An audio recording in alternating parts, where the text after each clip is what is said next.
Hello and good morning today to today's webinar where we will dive very deeply into AI and compliance. What we are trying to answer here in particular in this webinar is the question if AI is a dangerous threat to HR applications or if it's a great opportunity. So why are we doing this actually? Well, very simply, AI is there, it will not go away. The speed is super fast and it's super dynamic as well. And there are great challenges and there are great chances. And I think we all agree this should be better tackled heads-on. HR plays a fundamental role in understanding and driving AI within companies, but not only for HR as such, but for the broader organization itself. So HR professionals need to have, in my personal view, and I hope you all agree, a really in-depth AI knowledge and practical competence. My name is Olaf Schäfer. I'm the co-founder and owner of HR Recruitment and Interim. And I'm an HR professional myself by career birth, so to say. I'm 55 years old and I live in Hamburg. Our company, the HR Recruitment and Interim, specializes exclusively in placing HR professionals in permanent or interim roles, as most of you, hopefully, who are in the call already know. Well, just to keep this really short, well, the company was founded with two of my great co-founders, Henning Patzke and Fritjof Heider, about 13 years ago. And we got over the last couple of years by a great pack of consultants. So that's Jan Oliver Dahl, Markus Pinkernelle, Marco Steinig, Gökhan Yilmaz, and Esther von Siegsfeld, just to name those. So what is very special about us is that, well, all of us, we have quite some experience within HR ourselves. So that makes us speak and understand HR a bit and probably a bit better than other consultants. But I'll leave that there, and that is ultimately for the judgment of the candidates who are in contact with us and the clients, of course. So what's special about our guests today is that both have exceptional expertise in the field of AR and HR and everything that has to do with compliance. And also, I think when I look at Humam, he's also great in data security and many, many other things. But let me just introduce the lady first, of course. So here's Kirsten Kubé, HR professional of 20 years. There are 15 years in leadership roles at large and also smaller environments. And your focus was a lot digitalization and scaling companies up, really building them up. And well, you became self-employed a bit of a while ago. And last year you founded People Partner, which is consulting company that is supporting companies to do the AI transformation. So it's about the support in implementing AI supporting HR tools, in particular considering the compliance requirements. So you're also offering trainings for HR experts. And what I find really a great offer to the market is that you're looking into establishing a compliance certification for AI tools, so which could be super helpful when a company wants to apply an AI tool. And if there is an independent certification, I think that would massively support into particular conversations with data protection experts and as well works councils. Good to have you. Thank you for coming. So for having me. Then we have Humam Wasfi. So yeah, next one, please. Thank you. He has a very strong expertise in HR as well, and in particular in data compliance and also, I would say, data security. Humam has led several GDPR initiatives at Vattenfall, a huge energy company. Some of you may know it, headquartered in Sweden and Stockholm. And this was in particular in the context of a massive HR IT transformation program, which ran over a couple of years. And this is, by the way, where I had the pleasure to meet Humam and to work with him in the context of that program. And well, sometimes I think I know a lot, but Humam helped me to understand what I did not know, in particular about all the dangerous devils in the details when it comes to GDPR and compliance. So that was for me a quite steep learning journey, and I'm grateful that he's here today. He's the founder of ART25. The name derives from Article 25 of the EU AI Act, and you can make a comment about that in a minute. So it's a consulting company that supports organization in navigating through this regulatory environment, which is really complex, but he's supporting to align with the ethical standards and making sure that the clients have implemented a future-ready data and AI governance framework, really, considering all the complexities when it comes to legal requirements, technology, and of course, people. He holds various high-profile certifications, which make him, in my view, really an excellent go-to person when it comes to ethical AI governance and data protection by design and default. So, well, again, thank you so much for both for being our guest today. I'm really excited about what's to come. But before we start, here's the thing. Well, this webinar wouldn't have been possible without the great support of some people in the background. And in particular, I would like to mention Sabrina Kunkel from our team and Vera Kur. So thank you so much for your great support and effort here in that context. Thank you so all. To the attendees, For the introduction, I just wanted to say that Article 25 of GDPR. My apologies. Sorry. Oh, goodness. Okay, big blunder, but thanks for correcting that. Thank you. Righty. Yeah, talking about data protection, this is why we have a chat which does not show any clear names visible. And I would like to mention also that the webinar will be recorded. So again, for data protection reasons, we have the names not visible, but please be aware of that. The chat you may want to use to put any questions or comments in there. We're happy to pick up upon them, as we always do in those webinars as we go along. So what we'll do now, we're going to look, first of all, at the opportunities that come with the application of AI within HR. We're going to look, of course, at the risks. We're going to look at how we're going to deal with those risks and with the challenges, so at the potential solutions, and of how we can go about it. So the view that we will take is relevant really for any size of organization. So whether you are in a small, middle-sized organization, in a startup, or on a big scale, super matrix international environment, well, it's really relevant for anyone. It's just maybe, well, a little less complex when it comes to internal stakeholder engagement for small organizations, and the bigger ones may have simply more muscle that they can apply to deal with the challenges, so simply more resources. And yeah, well, that said, let's get started. We've conducted a bit of a little survey which came with the registration for this webinar, and here are the results, which are, I find, quite interesting. So let's have a bit of a closer look at that, although we're going to touch a lot of those topics in more detail today. So when we look at that, Humam, what strikes you most when you look at these results? Nothing. I mean, no, I'm not surprised that from a compliance point of view, people find this very complicated because, like Christine was mentioning before, it's even complicated for compliance people themselves. I mean, the intersection between the EU AI Act and GDPR, and then information security, and then you add to that like industrial regulations, it's becoming very complex, definitely. Okay, thank you. And Kirsten, what's your view? Well, as I said before, to me, it's absolutely no surprise. The EU AI Act is very complex. It's just been officialized by August last year. I think, some people are trying to get familiar with it. And obviously, it helps if you have a legal background. If you're familiar with the GDPR regulations, then you might recognize a few things. But, there are so many things that are new, and the technology is very, very new.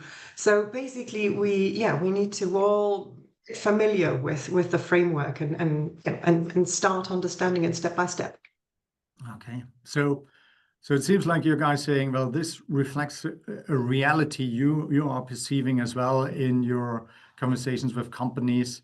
And I think I personally would agree to that. However, I think this is a bit of a call for action here when we see that 2/3 of all the attendees, of all the people who registered, and there's were quite some, were saying, well, I have a lack of clarity about the legal requirements. Yes, it's bloody complex. I think we all agree on that.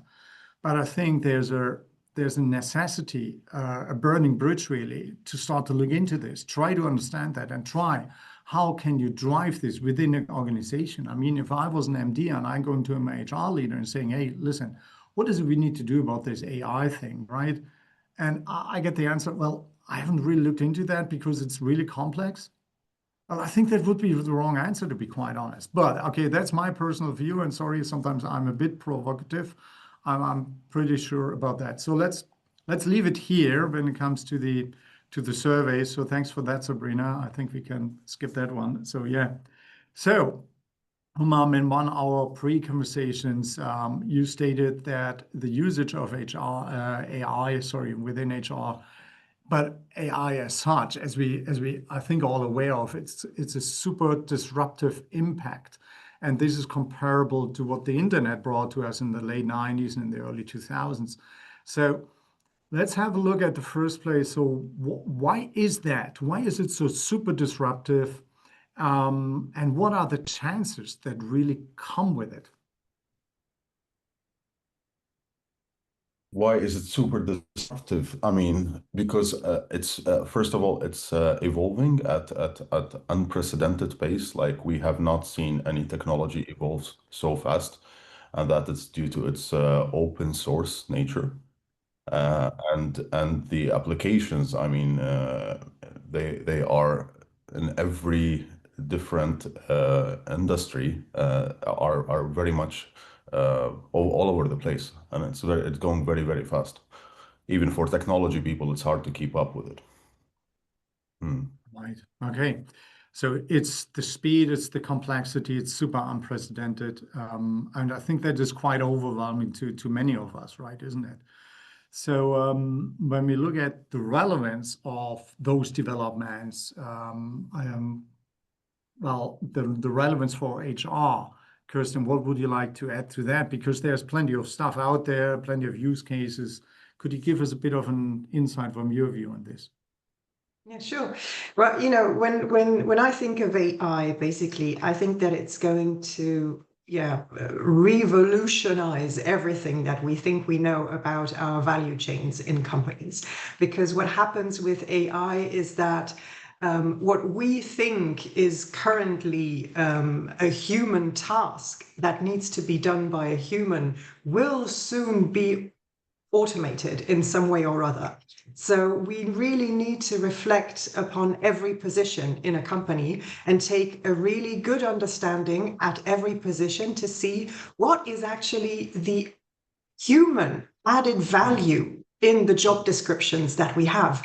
And that is mainly one of the key roles that we HR people need to embrace when it comes to rolling out AI tools, because basically AI is not only relevant for us using it in our daily business, it's important for us to become a real strategic business partner to the managing directors, to the C-level boards, to be able to help them understand what workforce planning we will need to do to accompany this technological developments. So basically, we need to have this double strategic view, how to use AI in our own way, in our own departments, and also how to implement it throughout the company.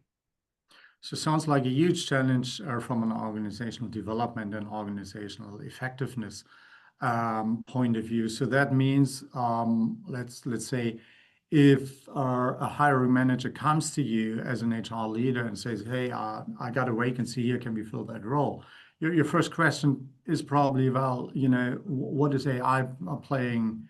What sort of role is playing AI here in this role? And have you thought about it? And is there anything about to come? And do we need the role at all anymore? And what does it mean for your wider organization? I think it's all that, right? Isn't it?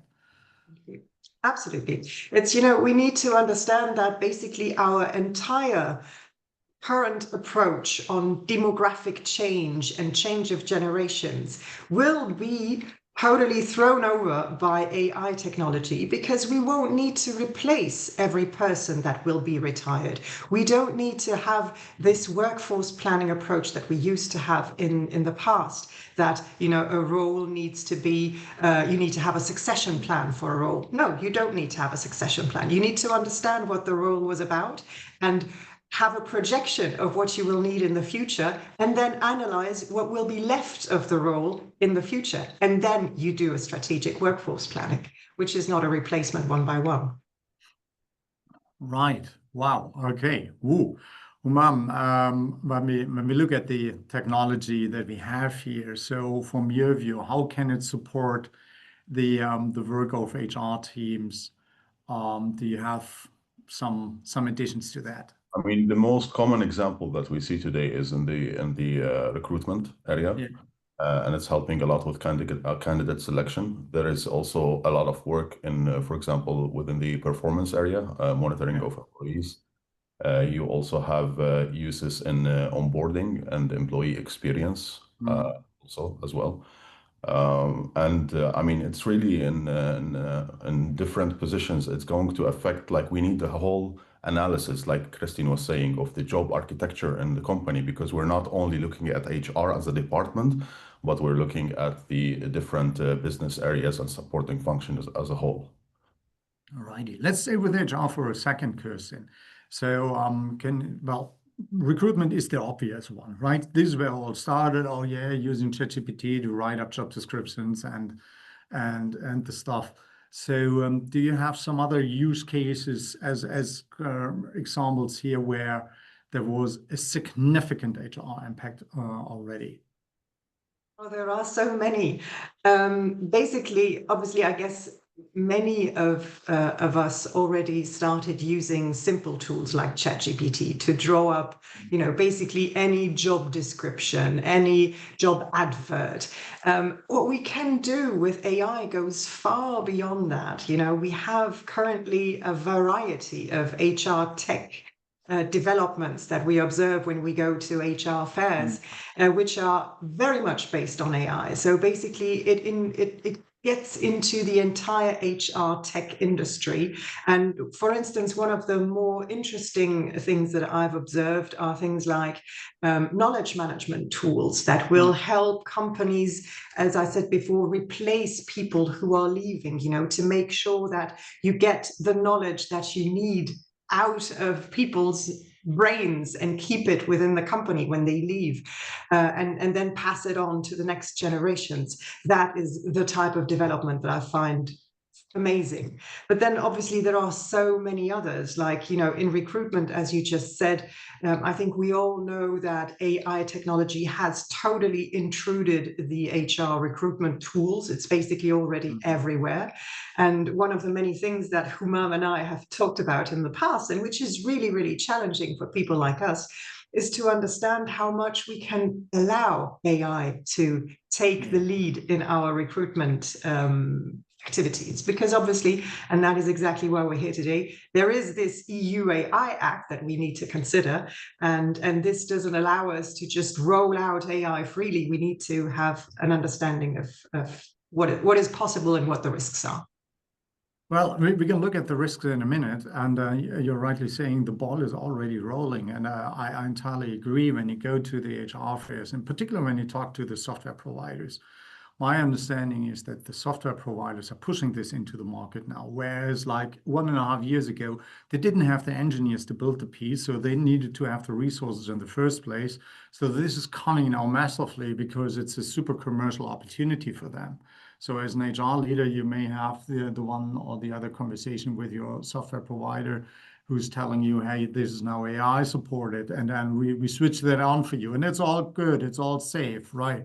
And yeah, and don't tell your staff counsel or don't tell your data protection guys. Well, they don't tell you that, but it's something where you need to be well aware of, So but let's stay with the potential in the first place. So Umam, What could companies actually do really to harness the full potential of AI in HR from your view? Sorry.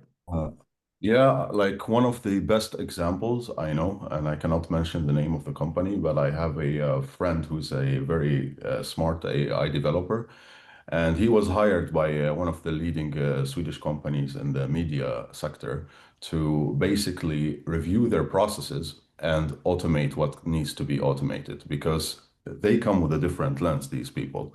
The AI engineers, they understand better what can be automated and what is not. They can do it much better than an HR business partner or someone working with HR processes.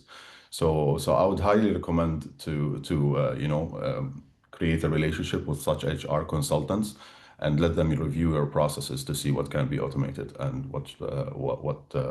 of course, in alignment with the compliance people, because we need to, and this is also based on my conversations with this friend, there are some IT developers, let's say, application developers that are creating things that cannot be even implemented. And this is really interesting. They are already paying everything to be paid to all the teams, but they lack a compliance guy. And then that is already, it goes under the prohibited AI applications which went live in February already this year. And I keep on telling them like this is not possible, but if the application owner themselves, the developer, wants to do it anyway, they will do it anyway. But in the end, they will not be able to go live. So Right. Okay. hire a Well, compliance team that is a very good example, and I just feel like my head is already buzzing, and maybe the same for the people here in the call. Like, so let's take a step back and in summary, if I was a managing director of a company, CEO, or an HR leader, when it comes to the opportunities that come with AI, in particular within HR, what is it I should do now? So what would be your top 3 recommendations, Kirsten? Basically, as Humam just said, if you want to roll out HR in your company, it makes sense to get an understanding of what is allowed and what is not allowed already now. Because truth is, we have this EU AI Act, and yes, it is true, it's not been rolled out entirely. It will be rolled out step by step. But nonetheless, the forbidden applications have already been forbidden since February this year. And if, as a managing director, you are not aware of what is forbidden, it could happen very quickly that you think you have a brilliant idea and that you start using your AI tool in a way that makes, a seamless, low-risk application a forbidden tool.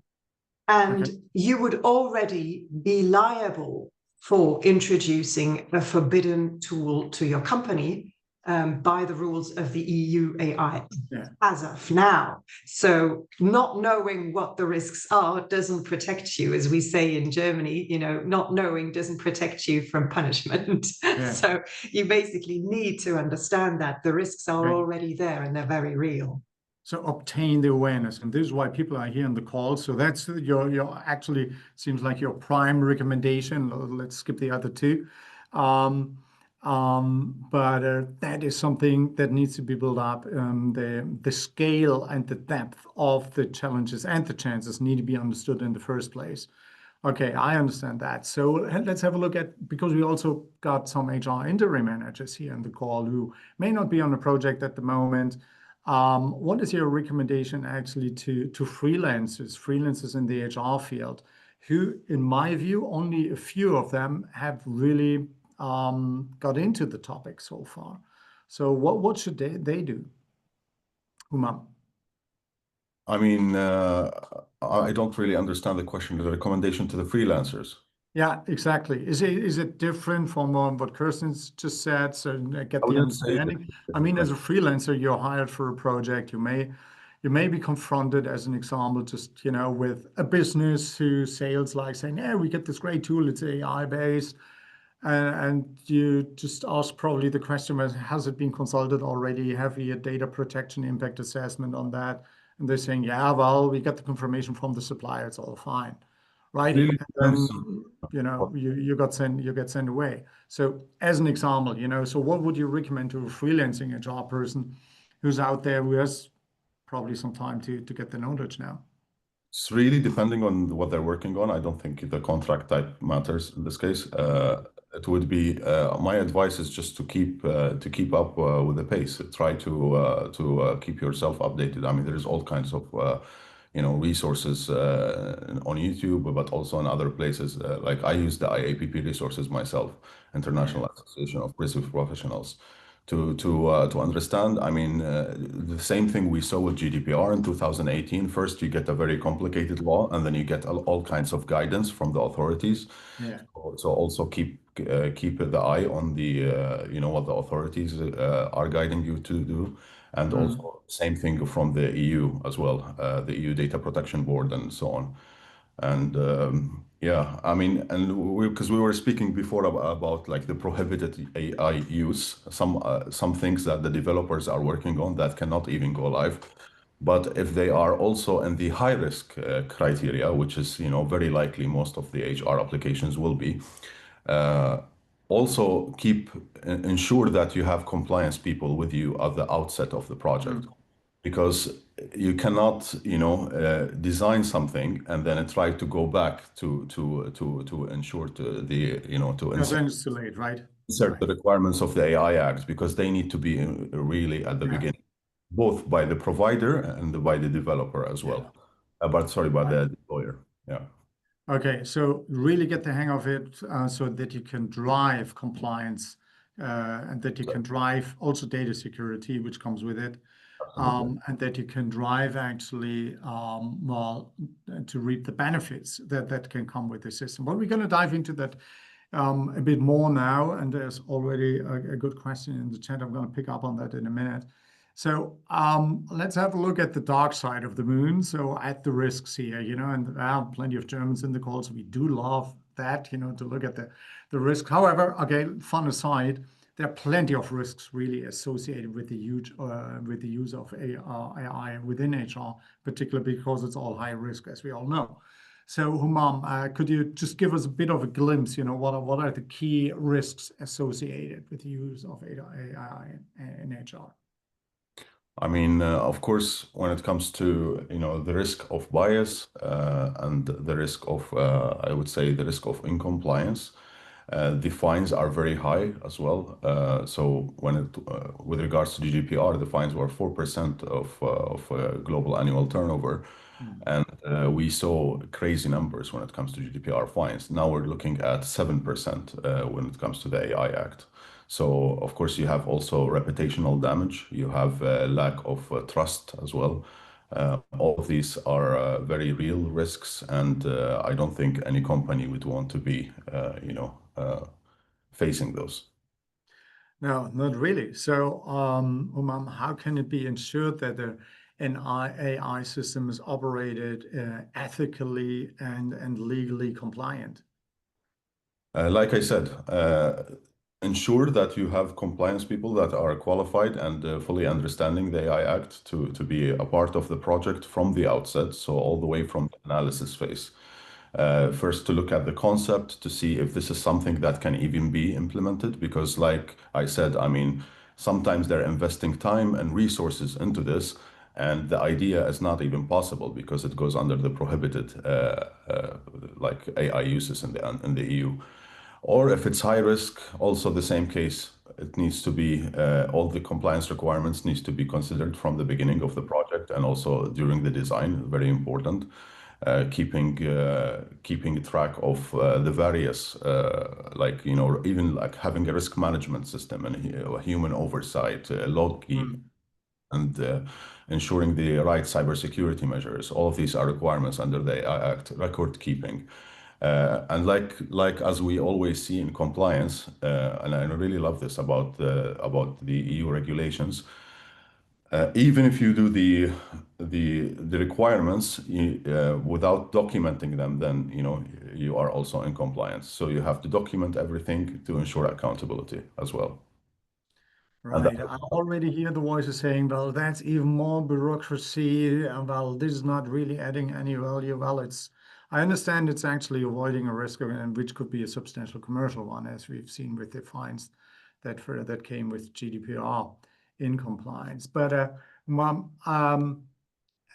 AI is super dynamic, right? It's not like you buy a software, you put it on premise on your server, and it's all fine. It's in the cloud, it's open source, and well, is it like that? Well, you need to put a framework in place where you agree with your provider, or whoever's going to work on that piece, that it's not dynamic, that you have sort of, well, you have it there and then you work with it and then that's it. I mean, there are probably different kind of solutions, right? Some that are, well, super dynamic constantly, and some we are already using, like ChatGPT is super dynamic, Gemini is super dynamic, right? Siri is super dynamic. It's all AI supported now. And we have this in our companies on the mobile phones. My goodness, I already have it, right? And that's another thing we can look into in a minute. So how do you deal with the dynamic, actually? You can always have it on your own server. So that's definitely a possibility that I think most companies should consider for sure, especially when However, the whole software industry is pushing towards the cloud. So, I mean, especially when it comes to generative AI, I highly recommend to have it on your own server, and that is okay. very low cost, like comparing to the risk that you face if you don't. And there is this term that is called shadow IT, which means that your employees could be using ChatGPT without your knowledge and putting business information there. And all employers should really be careful from that phenomenon happening. So to ensure that by providing the right tools and that are safe and compliant to prevent this shadow IT from happening and to raise awareness also on that topic.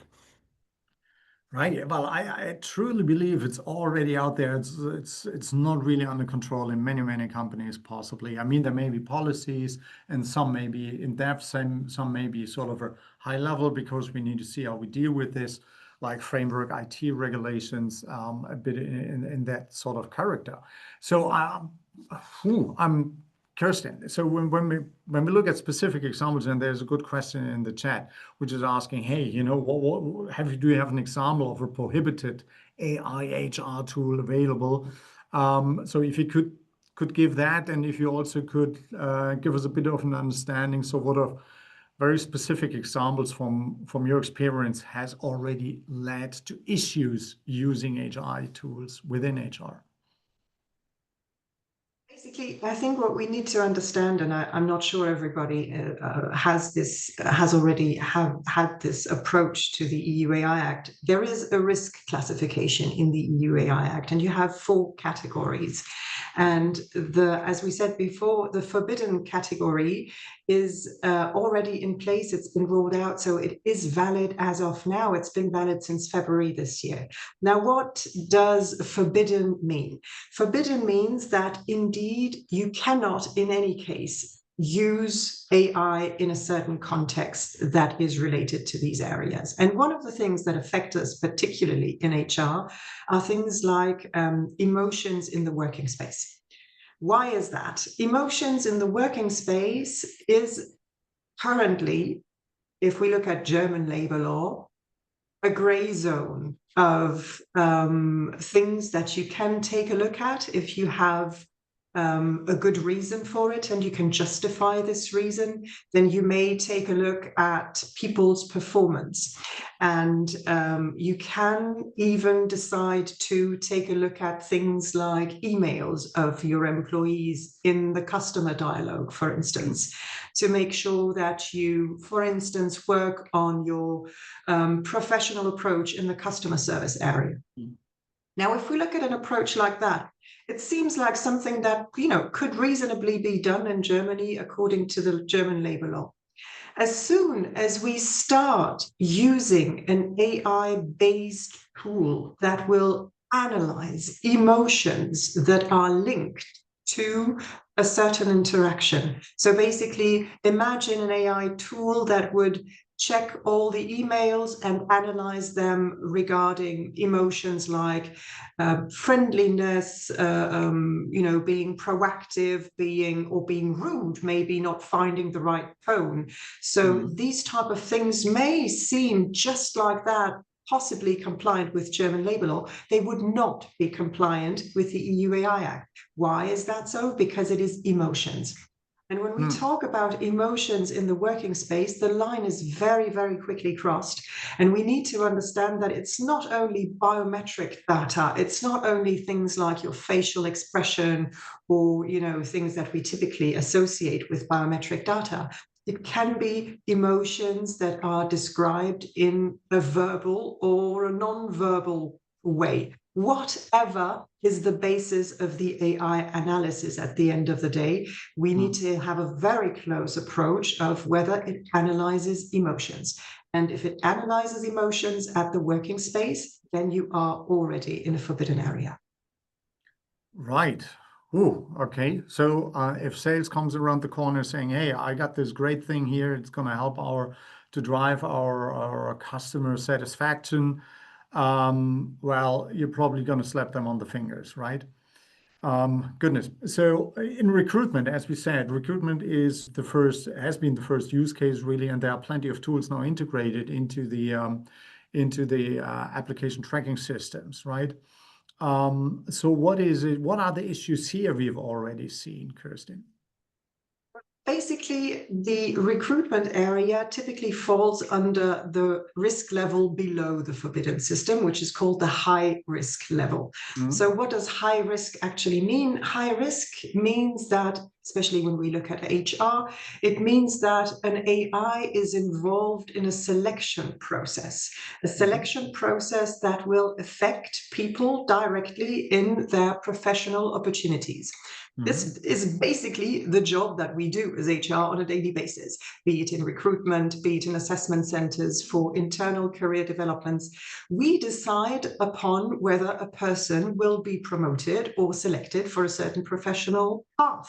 So basically, we need to understand that as soon as we select people, we are in a high-risk AI application. Now, high risk does not mean forbidden. High risk just means that you need to make sure that you follow up on certain processes, that you are transparent on certain processes. You need to, explain to people involved that yes, AI will be used in the process. But what is most important in this process is that you definitely need AI literacy, so competence, the knowledge, the understanding of what the tool does, of the ones that are using it. Why is that so? Because you need this, what we call the human in the loop. So basically the person that will make sure that the process has a good oversight, a human oversight that can at any moment influence the process, overrule the process, and that the entire decision-making process is not entirely outsourced and automated, because that would already by now be forbidden. And it's not forbidden, funnily enough, by the EU AI Act. It's forbidden by the GDPR.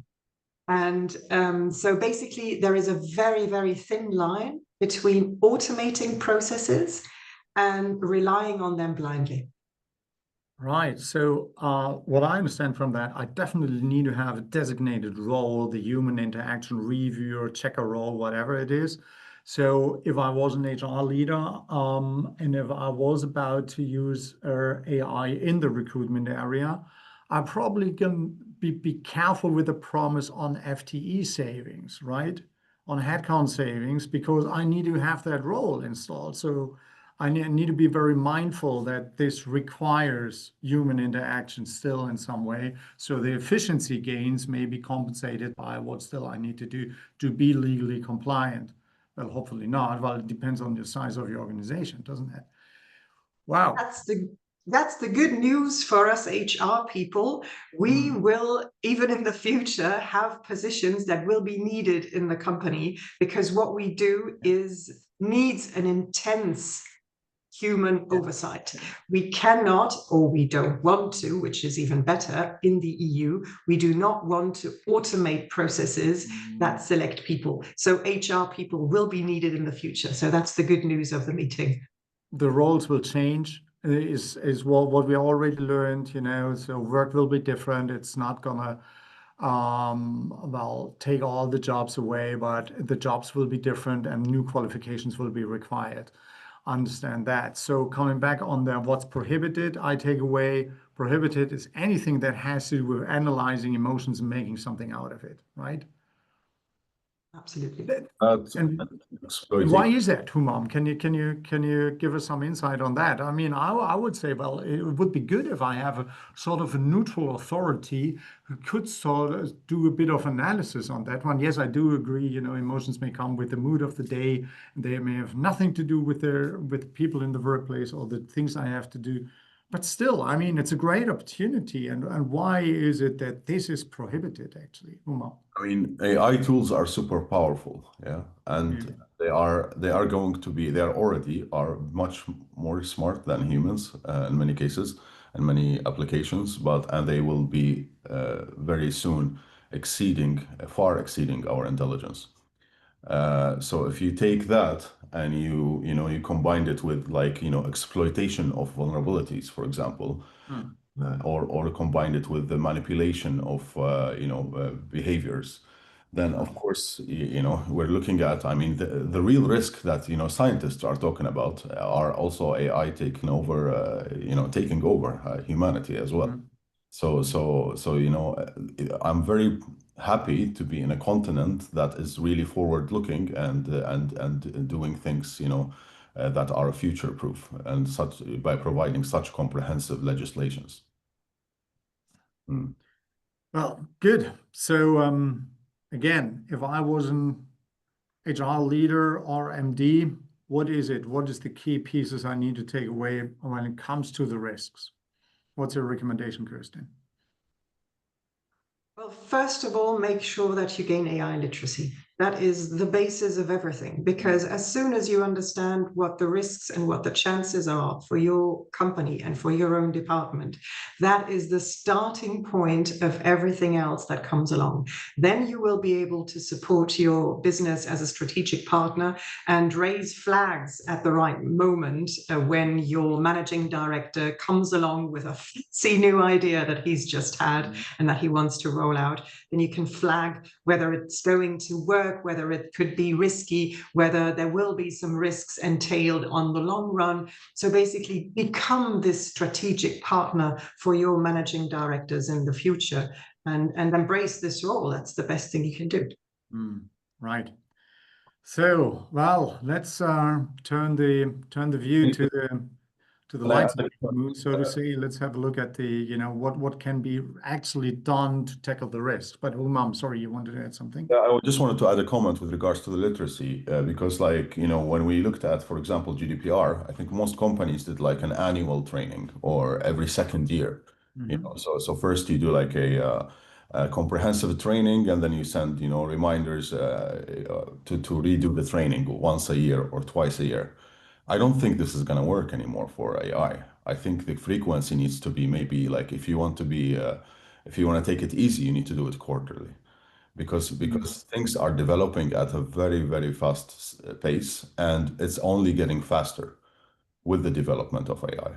And we spoke about also the shadow IT, and that risk will keep on like materializing more and more. And yeah, if you want to tackle it properly, I think that you need to find ways to implement AI literacy in a much higher frequency than what we're used to in regular HR trainings. So, well, there's a huge call for action for actually organizational development, people development here, isn't it? I mean, they need to tackle this. They need to tackle this upfront. They need to be super proactive on this. They need to be aware it's dynamic, and the trainings need to be dynamic as well. Well, I'm just picturing this, that you roll it out in the first place, and you have the classroom full.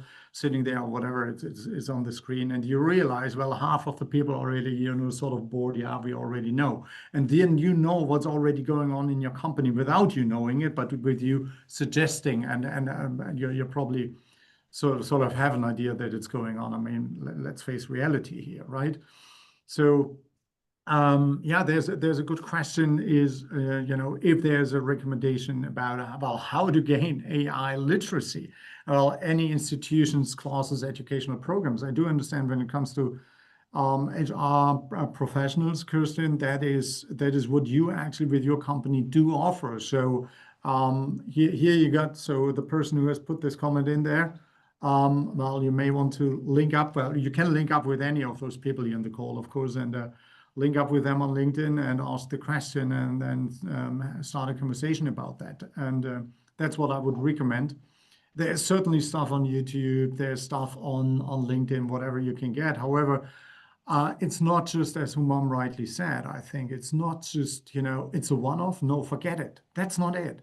It's dynamic. You need to tackle this strategically. You need to be on the forefront of what's going on. You need to understand what your business needs, because if you don't, and if you're not close to the business enough, you don't know what they're doing.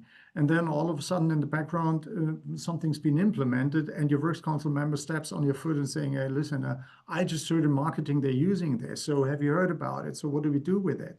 And actually, I want to stop it now. Wow. You need to be on the forefront, really. That means you need to sit on the lap of your internal customer constantly over this, right? So strategic approach is definitely what you need. So this is certainly a measure, Humam, I would see as minimizing the risk of it. But what else would you recommend is really when it comes to, okay, we understand the problem now. Oh my goodness, it's big. It's dynamic. It's not going away. Many things are happening on the ground already. Possibly. And what is it I should do really to minimize those risks proactively? So I mean, we cannot forget about GDPR, for example, and GDPR, also very forward-looking regulation, is already stated in Article 22 that data subjects have the right not to be subjected to automated decision making unless under certain requirements and such. So this is the intersection between EU AI Act and GDPR. But GDPR already have a lot of requirements that all the requirements apply to the AI applications as well, because we're still talking about AI systems processing personal data. So the right approach to do this, which is Article 25 of GDPR, the name of my company, is to ensure privacy by design and default, to develop a what is like a control dashboard that is what we had for Vattenfall, the compliance dashboard before, which is basically mapping out the different phases of project management, from analysis to planning to establishment to design to handover. And also when you hand over, you need to make sure that you have controls that are deployed for the run phase all the way until the data destruction. So from the data collection to the data destruction, what controls there needs to be, you combine those. And this needs to be tailored, of course, for every organization, because you have GDPR, you have information security requirements, you have the EU AI Act, you have industry standards and industry requirements. Like, for example, if you take in the finance industry, they have also the regulations. So every industry, there is a bunch of regulations that are applicable to each application. And for the project managers, the IT project managers, this is not their expertise. So you need to bring in compliance people that tailor this compliance dashboard to your scope, to your geographical locations as well of where your customers are, to your industry standards, to what laws apply to you. And that thing needs to be dynamic as well. So it's updated as per the requirements. So that is when it comes to implementing IT applications.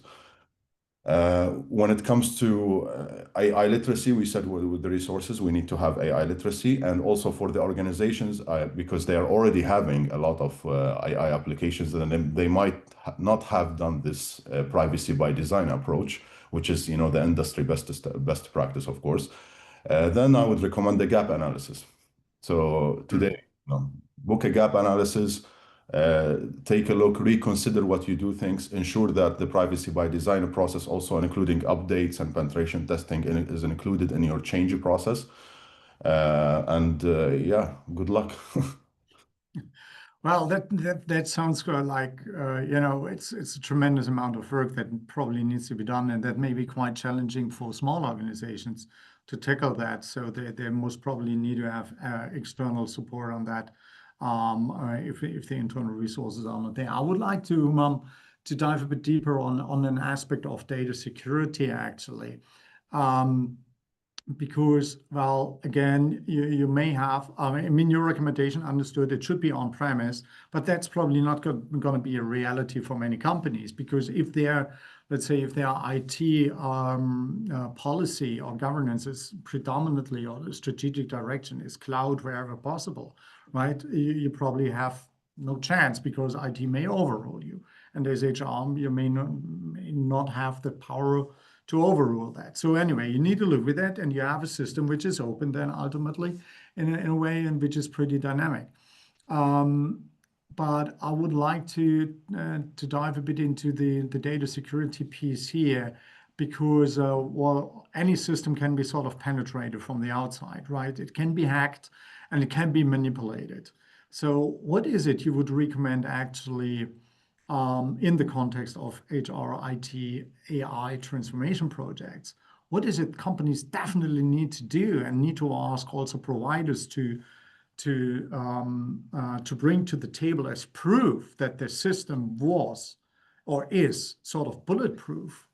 Yeah, absolutely. So, I mean, that's where we come to, Article 32 of GDPR. So, information security mentioned twice in GDPR, once in Article 5 and once in Article 32. And the thing that makes this really a future-proof, which is really interesting for me as well as one of the reasons I love GDPR, is the fact that Article 32 is very timeless because it's saying that based on the risk, you need to ensure state-of-the-art, technical measures and organizational measures, such as encryptions and so on. So for that, in Europe, we use ISO 27001, and in the United States, they have an IST as well. And so just make sure that you get providers that are ISO 27001 certified. But what I have noticed in the industry as well, that the certification is one thing, but the due diligence is another thing. And I think we have seen that together, Olaf, back in Oh yeah, definitely. a few years ago. Because sometimes you get the certification and you have the due diligence meeting with the provider and you ask the provider about certain things in that certification and how they work with it, and then you get the information security people, they have no idea what they're talking about. So make sure that you not only get the certification, but you also do proper due diligence. I would say that's very important. It's very important to ensure that you do regular penetration testing, and that penetration testing also needs to be done by certified providers. So not any penetration testing company is actually doing penetration testing properly. I have been trying to white label a penetration testing since I started Arte25, and I have done like 7 interviews with different providers, and their websites look amazing. But when I do the due diligence meeting, I'm not satisfied with their technical knowledge. It's very far from the standards that I'm looking at. Although they claim that they have the certifications that are required in that field. So this is something that also I see that you need to maybe. It's good to partner with companies that have done this due diligence as well. Right. So And that means you really need to dig deep because there's a lot of marketing out there. There's a lot of smoke and mirrors. And if you dive into the substance, you find a lot of loopholes actually, right? Is that what you're saying? And one more very important advice is that when you do the penetration testing, it's really important that, for example, you change the provider so you can have it in the run phase agreement with the provider, which should be a part of the master service agreement, that they rotate the provider every year because there could be conflict of interest as well in that. So you get a new view on the state of the risks and so on. And very important tip is to how do you say, to close or to pre-agree on what is the resolution times for different items. Yeah. this is something that we also experienced before, and then we learned that we will need to put like, okay, if you have a high risk finding, then it must be closed within 2 weeks. After that, every day is a 1% or 2% of the annual value of the contract as a fine to the provider, because otherwise they would need 2 weeks to or 3 months, they could say sometimes, to close a high risk finding, which means your data is very much at risk. So it's not enough that they do the penetration testing. It's also about how fast can they resolve the penetration testing, and this all thing boils down to how much resources they want to invest in their team. And we all know that companies, and especially application providers, they don't like to put money into these kind of teams. They put it more into account management or marketing or sales. Exactly, because it's not really adding value. Well, it's let's put the basics there, and let's see that the client swallows it, and that's it then. So we are a bit in the technical field now, but let's stay there for a minute, because I would like to understand, and I think it's good for the attendance here to understand what sort of technical solutions can you actually apply or are available in the market to address and to manage the risks that's been described, Kirsten. Do you have some ideas on that one? So to the best of my knowledge, there is no such thing as a technical approach to addressing risks currently. It's more of having an understanding of the decision makers, that you need to make sure that the decision makers within the company understand what the risks are, and that you get good consultants at your side who will then be able to, review the risks from a legal point of view, from a GDPR point of view, from an EU AI Act point of view.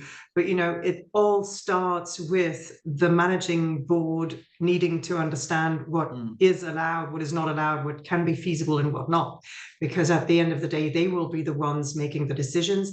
And don't be mistaken, as Humam said before, the market is currently flooded with companies that have a very strong VC in the background, that have invested possibly a lot of money in a development, and that will certainly, to a certain extent, try and push solutions onto the market that by design might be or might very quickly become forbidden or enter areas that could be misled to be forbidden. So do not trust blindly when a provider comes along and says, oh, my tool is absolutely compliant, I checked it.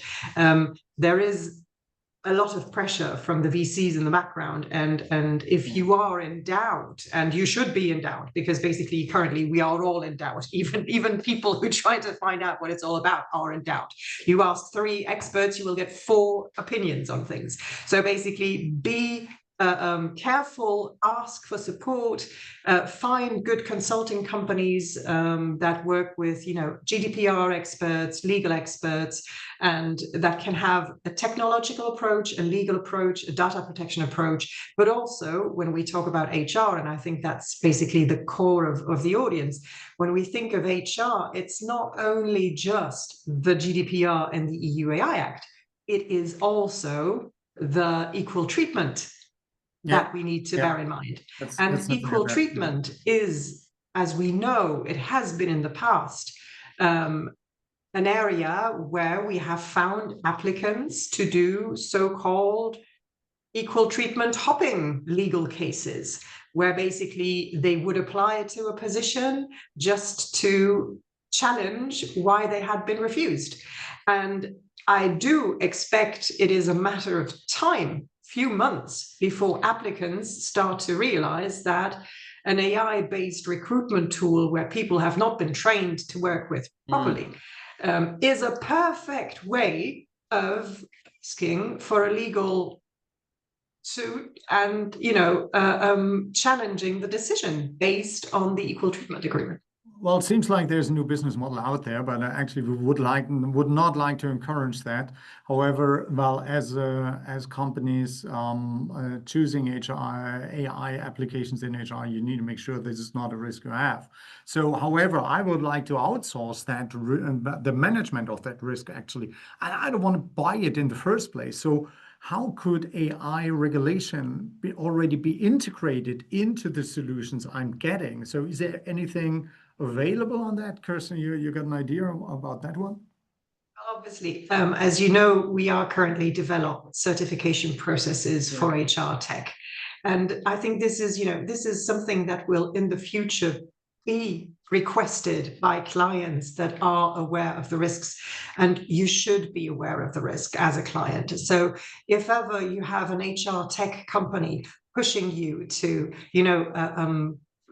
introduce their tool to your company, the first thing that you should ask for is an external company, be it a consulting company or in our case a certification company, that will help you make sure that this tool is introduced properly and that it is compliant with all the regulations. Because as I said before, the pressure from the VC is big, and you cannot expect someone who wants to sell you a tool to be open about the possible risks. I would warmly recommend that you get an external consulting or certification process that makes sure that this tool is compliant by design. Right. So when it comes to then the run and maintain Humam, what's your recommendation about like continuously monitoring and improving the usage of AI systems? I mean, wouldn't that be also a business case for an AI system that controls AI systems in that way?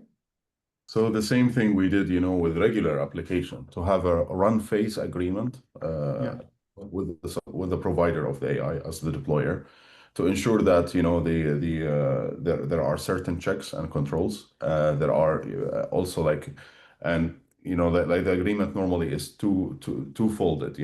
One is to have meetings with them, structured meetings on different topics, but also to have also regular audits.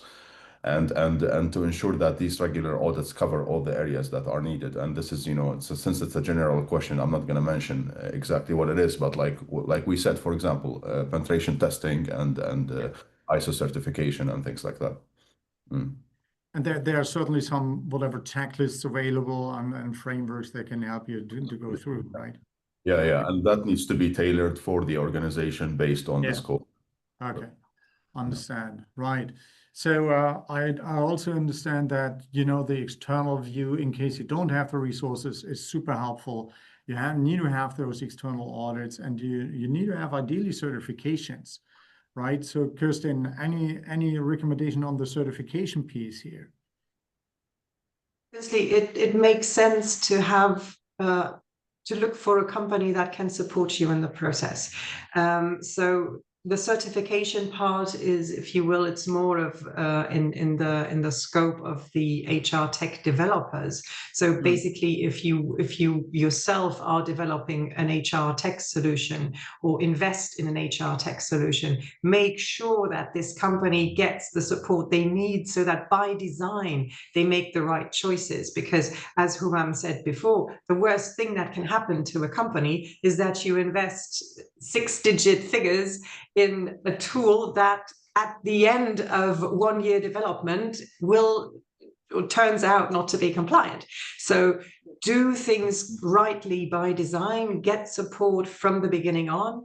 I, with my customers, am in a very intense dialogue about things that are, legal or not legal, make feasible or not feasible.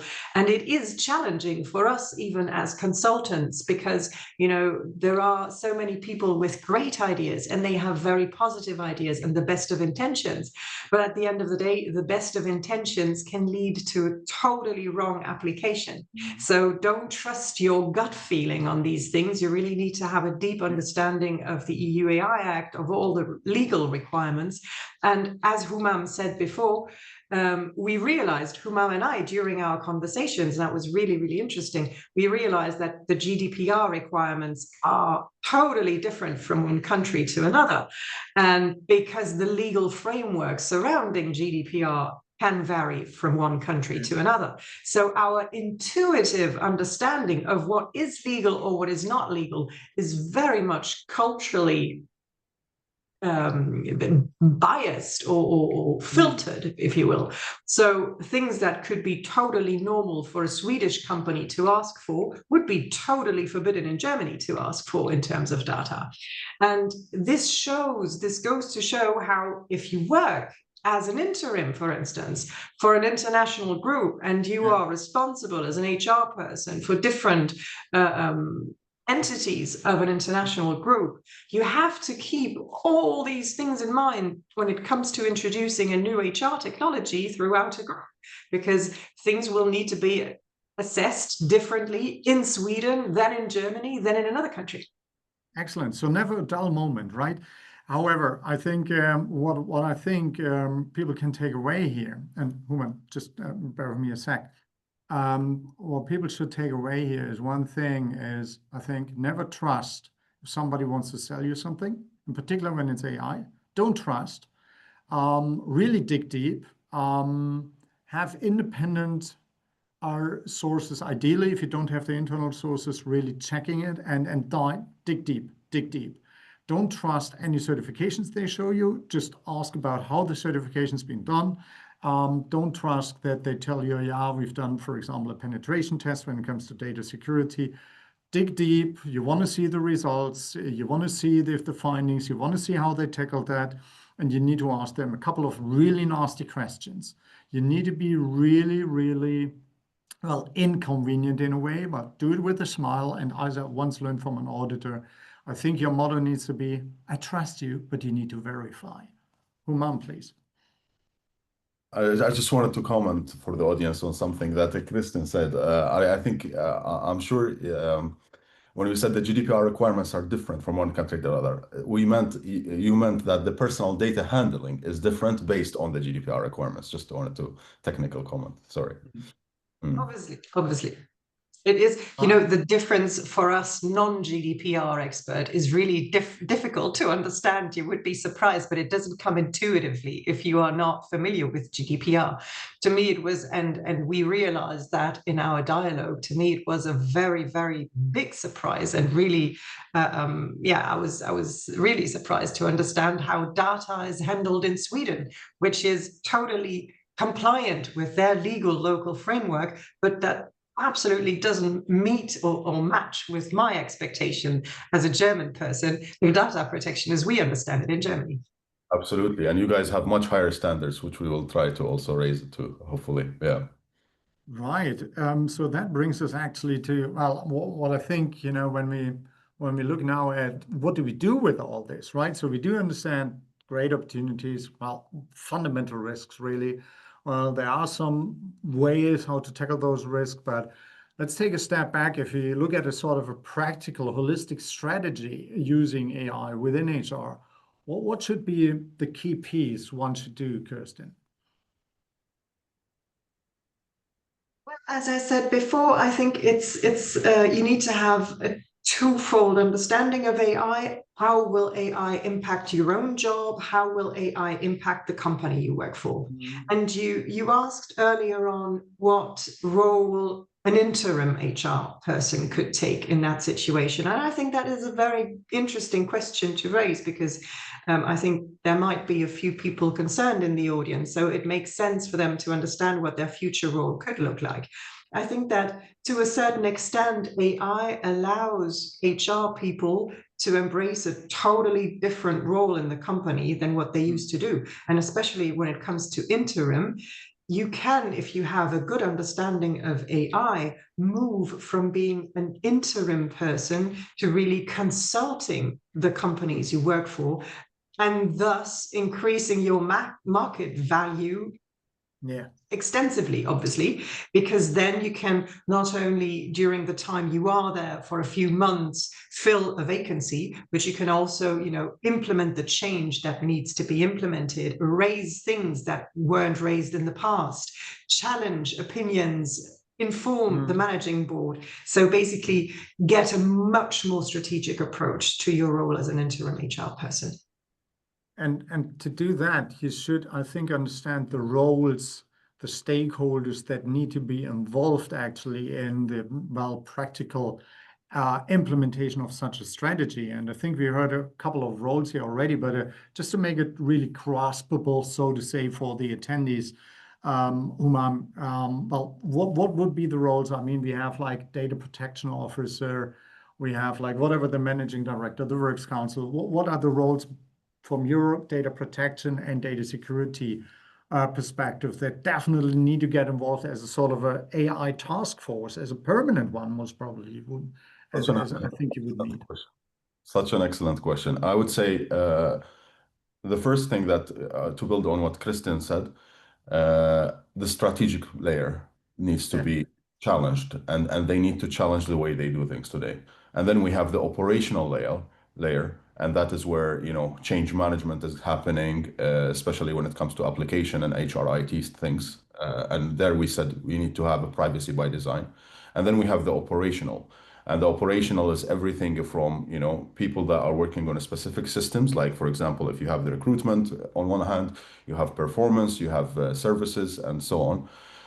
So each one of these needs to be trained on AI principles in general, AI limitations, what concepts should they understand as well, and what are the risks in the system. And these are general concepts, but also tailored to their whatever they are using. So the generative AI and the system that they are using. So really all the layers, strategic, tactical, and operational, they need to be trained and based on role-based training. And I have that as a service also on my web page, because you can have general trainings, but in order to really avoid mistakes, you need to have also role-based trainings. For example, like high-risk AI systems. There is a breach as well. Like, do employees understand what is an AI breach? That's also interesting. Well, for example, what could that be? I mean, in one of our previous conversations, Kirsten, you told me about the new standard on the new Apple phones, right? So that by default, well, there's Siri, well, using some AI stuff. But I mean, anyway, even on the Android, as soon as you use Google, Google makes the choice whether to use the old algorithm to give you the answer. And as we all see, it could be also an AI-generated answer. So well, I don't want to come back to the risks really, but I think it's important to make that awareness point once again. So as soon as you have company mobile phones and you allow people to use them, I mean, you have AI within the company, you have it, whether you want it or not, right? Is that what we're having here, what we're dealing with? Yes, yes. Sorry, the question to you.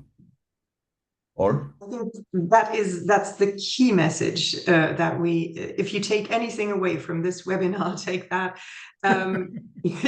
Your employees are using AI, whether you want it or not, whether you know it or not, they do it.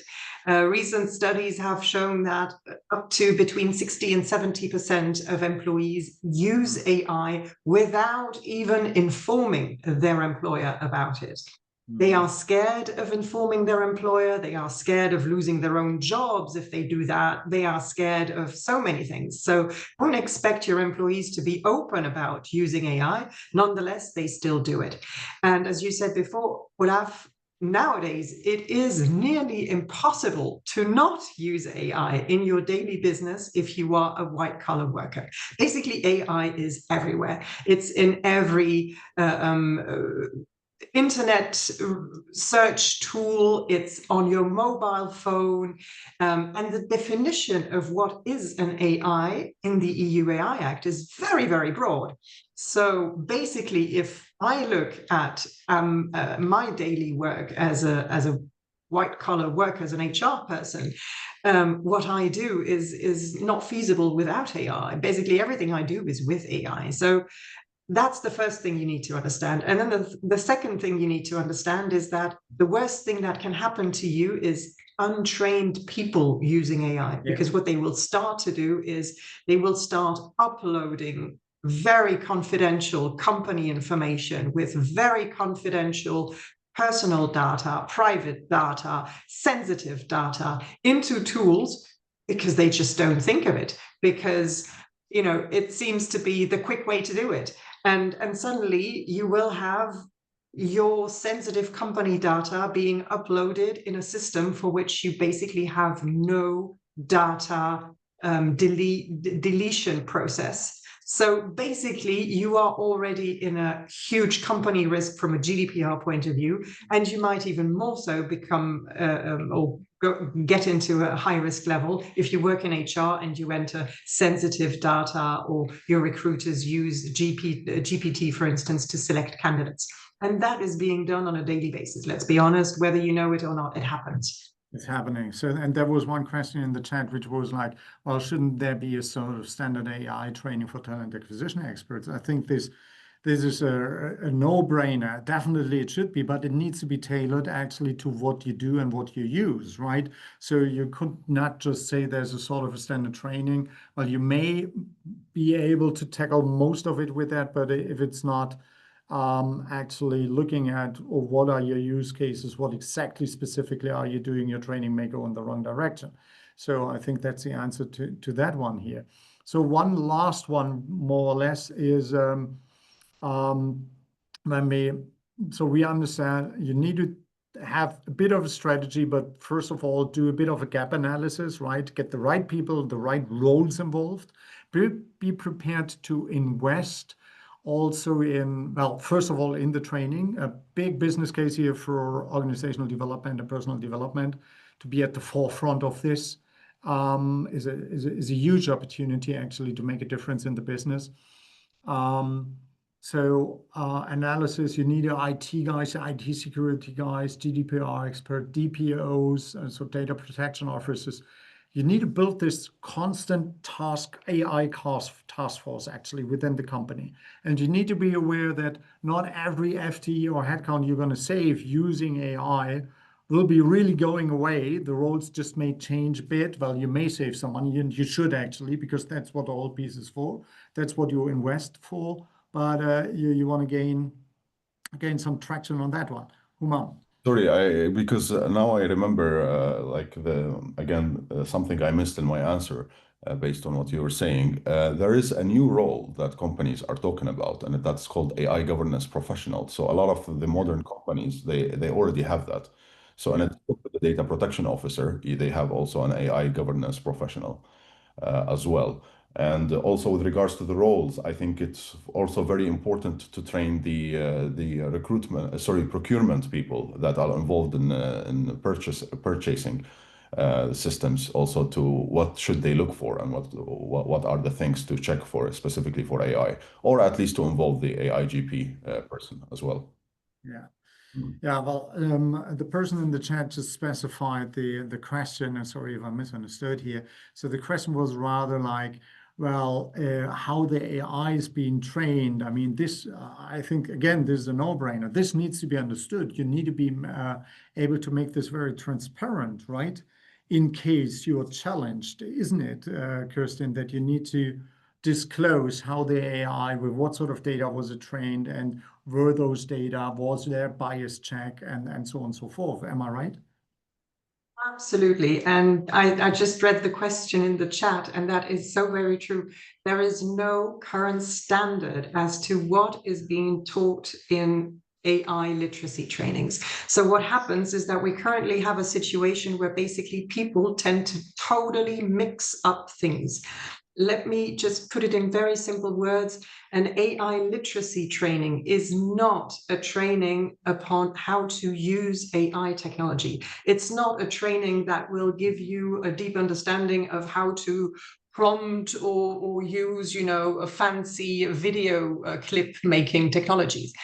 An AI literacy training really revolves about having people understand the EU AI Act, the different roles within the EU AI Act, the different risk categories within the EU AI Act. And then on top of that, and that is what's so important, people need to understand a role-specific approach to AI. And the EU stressed it out over and over again. There is no such thing as one-size-fits-all trainings. So do not rely on a 2-hour generic AI training if you are an HR person. It will just simply not be sufficient for HR cases. That's why I developed an HR-specific training in AI, because it makes sense for us, because we are at the high risk level, at the forbidden level very quickly. We need to understand, what does it actually mean, even from a technological point of view? What is training data? How can training data be biased? What happens if I constantly reproduce biases unwillingly, because I don't notice, because I think it is fancy to constantly repeat company culture features, for instance? That might lead to a training data bias within just a few months' time. If you constantly repeat biases by saying, oh, we're all young and fancy and we like table kicker, and at the end of the day, what might happen is that after a few months, your recruitment tool derives from that analysis, oh, this company seems to not like people above the age of 45. And then we'll start by systematically discriminating people above the age of 45, which would then obviously lead to you not being compliant with the equal treatment agreement. And that is the in-depth knowledge that we HR people need to have, so that we understand what is the technology behind it, what is the data bias, what is actually, how does AI work, how does the training data work, how does it derive decisions? And only if you understand all this and understand it in the context of HR, then you can have a really strategic approach. Right. So, well, again, it seems like there's a lot on the agenda of things to pick up upon. Humam, well, as we are approaching the end of the webinar, I would like to give you as well an opportunity to have a plea here and to give a sort of a, well, final statement and to the audience. What is it? And Kirsten, thanks for making that. I think that is super valuable. And Humam, what do you like to add for the audience to take away here? I think companies that use AI, that will use AI, will definitely beat companies that don't use AI. So despite everything that I have said, which is kind of scary from a compliance point of view, you should definitely use AI. And I recommend that you bring in AI developers to review your processes, like I said before. But at the same time, don't do that without making sure that you're compliant. And when it comes to compliance, two messages. One is AI literacy for everyone involved, role-based trainings, and the second one is privacy by design, Article 25 of GDPR. Not generic, again, not generic. It needs to be customized per the company, their customers, and the geographical location, the industry standards and the regulations, and yeah, privacy by design, tailored to your needs, basically. Right. Okay. Well, thank you so much, Kirsten and Humam, for being here today. I think we were able to certainly scratch more than the surface on quite some topics, and I hope we were able to bring some added value to the people who were attending in the call. You guys feel free to reach out to Kirsten and Humam for any further questions, for any advice. You also can reach out to me if you got any questions. What we're gonna do is we're gonna put a couple of hints and tips on our website in our blog next week. So there will be like 10 tips that complement actually this webinar and pick up a couple of things from it that you should do when it comes to making sure you're compliant with using AI applications within the company. So before that, I would like to ask for a bit of a feedback. So Sabrina, if you could kindly bring up the feedback survey. So if you could kindly just give me your voices right now on how you like the webinar, and again, feel free to also to reach out personally via LinkedIn or via personal message. Give me a call, whatever you like. If you want to give me some personal feedback, I would appreciate that as well. So it seems like from the people who are giving us the feedback, it seems like we've done a pretty good job, and I think we can be proud of ourselves here in a way. So the idea was, of course, to bring an added value. And guys, you need to, as we understand, you need to dive really deep. And again, you know, what I would like to say again is There's a commercial interest. It's absolutely super massive on that. AI needs to be used, but be super skeptical. And if you don't have an expertise yourself, reach out to experts. They are out there, like those two guys, that can help you to, well, deal with the challenges in a successful way, because after all, AI will make you more successful if you use it. So with that, I would like to close for today. Thank you so much. Thank you for the attendance, and thanks for the super value you brought here to the table, Kirsten and Humam. Thank Thank you, you. Olaf. Thank Cheers. you. Bye-bye.